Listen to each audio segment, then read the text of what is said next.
Il y avait des jours comme aujourd'hui où il perdait jusqu'au goût de la vengeance.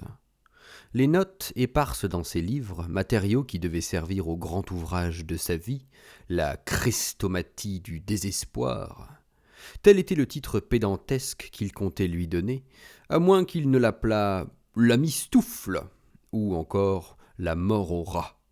Il cessait d'y penser. Tout cela était d'un autre, un étranger, et l'ambition de se justifier par un livre. Absurde. Et cependant, tout de même, si j'avais assez de talent, encore une question. Mais pourquoi n'en aurais-je pas? Le talent, c'est le courage, ce qu'il en faut pour se tuer. À ce compte-là, je l'écrirai, ma Chrestomathie, mon apocalypse, enfin, mon cochon malade. Il se leva, vint s'asseoir à son bureau. Une note? Il écrivit: Si je cite si souvent Hoffmann, Edgar Poe, Gogol, ce n'est pas que je trouve que la vie des petits bourgeois provinciaux, et pourquoi pas des Parisiens, rappelle en rien les univers de ces grands génies, sauf si on les pense à rebours. Pensez que 1000 exemples quotidiens font saisir comme une réalité absolue. De ce point de vue, je pourrais intituler mon livre Les souffrances d'un petit bourgeois ou Hoffmann retourné. Il réfléchit et écrivit encore. Ils expriment dans l'univers le fantastique du non-fantastique. L'inverse, l'envers, l'âme à l'envers.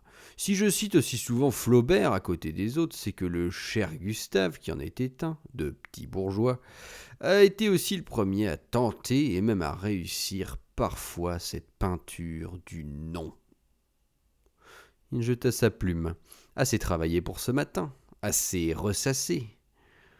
La littérature m'horripile. La sonnette.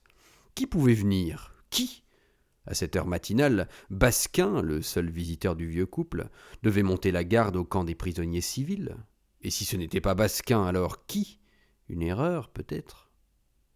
Les sabots de Maya claquèrent dans le couloir. Cripure s'avança. Je n'y suis pas. Un souffle. Il agita par deux fois l'index devant son nez. Puis, mais ce n'était pas vrai que ce fût sur la pointe des pieds, de l'inexprimable manière qui correspondait pour lui à ce geste, il regagna le divan et s'y assit, l'oreille aux aguets. Maya parlementait, mais encore une fois, avec qui? Il dort, monsieur. Je puis attendre, répliquait le visiteur. Ben, c'est pas bien commode. Et puis, il va peut-être bien dormir comme ça jusqu'à midi. Tant pis, j'attendrai quand même, Mais où? dit insolemment Maya. Dehors? Cripure se leva et fit un pas vers le couloir, la main encornée derrière l'oreille. Cette voix ne lui était pas tout à fait inconnue. Mais qui que vous êtes, vous? Demandait Maya. Un de ses anciens élèves. Oh, si vous croyez qu'il court après ses anciens élèves, anciens ou pas, tout ça c'est kiff-kiff bourricot pour lui, vous savez bien. Comment que vous avez nom? Étienne Couturier. Oui? C'est-il votre père qui est clerc de notaire chez Maître Point?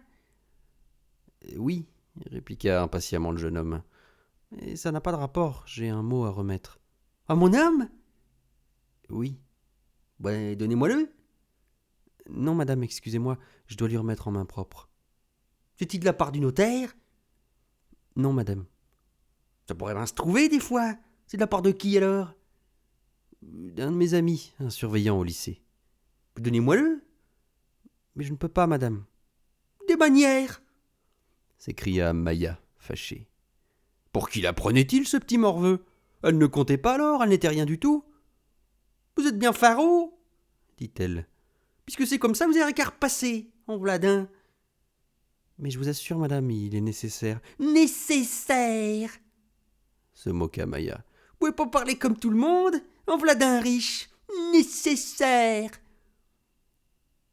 S'apprêtait à lui claquer la porte au nez, histoire de lui montrer à ce petit jeune qu'elle ne comptait pas tout à fait pour du beurre, quand la voix de Cripure retentit inopinément à son oreille et la fit se retourner d'un coup, furieuse.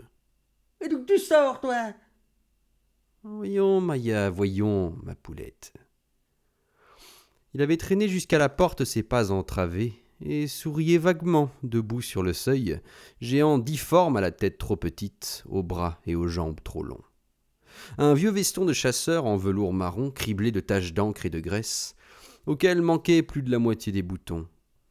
Autour de son cou s'enroulait un cache-nez rouge dont il avait rejeté un pan sur l'épaule, comme le pan d'hermine de sa robe d'agrégé, les jours de distribution solennelle des prix, ou quand on enterrait un collègue.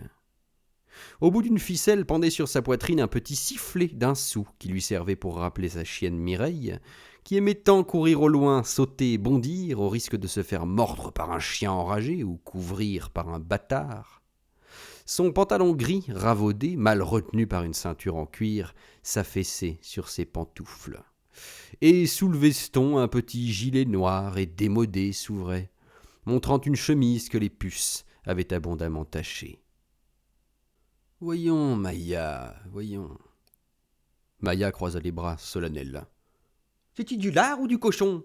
Voilà ce que je voudrais bien savoir. »« Enfin, Maïa, voyons, n'est-ce pas? Fais entrer.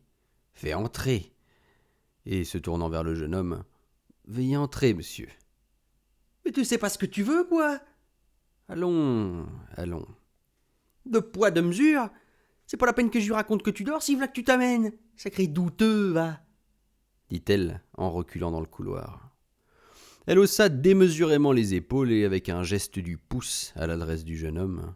« Vous n'avez plus qu'à entrer à cette heure. Il est son patron, pas vrai ?» Et tout en grommelant entre ses dents que tout ça n'avait ni queue ni tête, ni sens ni côté, elle rentra dans le bureau, ouvrit les persiennes et retourna à sa cuisine. Étienne était resté debout à l'entrée du couloir, son chapeau à la main, le visage empreint d'une pâleur nerveuse. Ce n'était pas ainsi qu'il s'était figuré les choses. Que de fois, depuis 1 an, n'avait-il pas rôdé autour de cette maison, sans jamais oser s'approcher et tirer la sonnette? Que de fois ne s'était-il pas embusqué en ville, dans un coin de porte, guettant le passage de Cripure, avec la résolution, pour la 100e fois renouvelée, de l'aborder enfin et de lui parler. Cripure, le seul homme capable de répondre à ses questions, le seul qui pourrait lui être fraternel, le seul pur parmi toute cette bande de vendus et de bouchers. Il n'avait pas trouvé l'audace d'exécuter son dessein, il avait reculé sans cesse, s'enfonçant de plus en plus dans sa solitude, se débattant dans un monde de ténèbres et de plus en plus perdu. Depuis 1 an, il n'avait vécu que de ce grand fantôme infirme, douloureux, réprouvé, devant qui il était resté et restait encore, par pudeur, désespérément muet. Tous les chemins étaient bouchés. Ses rapports avec son père et en général avec tout le monde, un misérable jeu de cache-cache où chacun trouvait le moyen de tricher. Ils avaient plus peur de la vérité que de la mort. Cripure, au moins.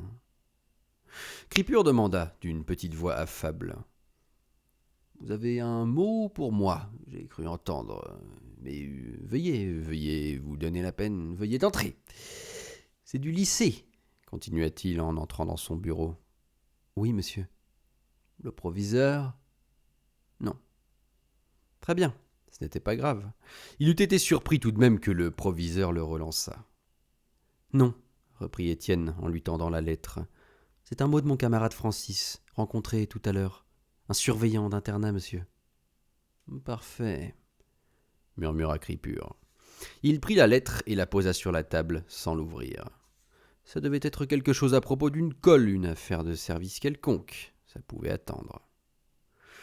Péniblement, il s'assit derrière cette table toute chargée de livres et de papiers, dans le plus complet désordre. Un vrai fumier, disait Maïa.